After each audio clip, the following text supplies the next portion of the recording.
काही लोकांना तुम्ही बघाल तर त्यांचे हात किंवा पाय किंवा शोल्डर्स अतिशय अशक्त असतात त्यांचे, मात्र त्यांच्या पोटावरती एक फॅटचा एक टायरच तयार झालेला असतो. त्याला एक टर्मिनॉलॉजी आलेली आहे नवीन, त्यांना म्हणतात स्किनी फॅट. ही जी स्किनी फॅट ही जी कंडिशन आहे त्याच्यामध्ये बघाल तर त्यांच्या हाईटनुसार त्यांचं वजन बरोबर किंवा त्याहीपेक्षा कमी असतं, ते अंडरवेट असतात, तरी देखील त्यांचं फॅट पर्सेंटेज जास्त असतं आणि मसल मास कमी असतं. आणि त्याच्यामुळे एक मेटाबॉलिक कंडिशनला ते निमंत्रण देतात. आणि तो मेटाबॉलिक कंडिशन म्हणजे मेटाबॉलिक सिंड्रोम जो तयार होतो, तो मेटाबॉलिक सिंड्रोम पुढे जाऊन टाईप 2 डायबिटीज डेव्हलप करायला किंवा हार्टचा प्रॉब्लेम तयार करायला किंवा स्ट्रोकला देखील निमंत्रण देऊ शकतो.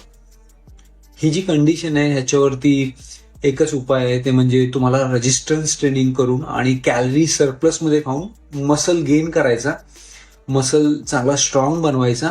आणि मसल एकदा का स्ट्रॉंग बनला, मसलची साईज वाढत चालली, चांगला एक्सरसाइज केल्यानंतर मग तुम्ही त्याच्यातलं फॅट पर्सेंटेज कमी करायला सुरुवात करता. जेव्हा ते स्लो फॅट पर्सेंटेज कमी व्हायला लागतं स्लोली, तेव्हा मग तुमची बॉडी शेपमध्ये दिसायला लागते. त्याच्यावरून हाच एक उपाय आहे. हे जे मेटाबॉलिक सिंड्रोम आहे त्याचा कधी कधी काही जणांना सेल्फ इस्टीम लो फील केल्यामुळं काही जण डिप्रेशन किंवा एन्झायटी पण किंवा सोशल एन्झायटी त्यांच्यामध्ये फॉर्म होते. तर त्याच्यावरून जर बाहेर निघायचं असेल तर मी जे उपाय सांगितलेले आहेत ते करावेत, किंवा कॅप्शनमध्ये मी डिटेलमध्ये सगळं सांगितलेलं आहे, तेही तुम्ही एकदा वाचून घ्या.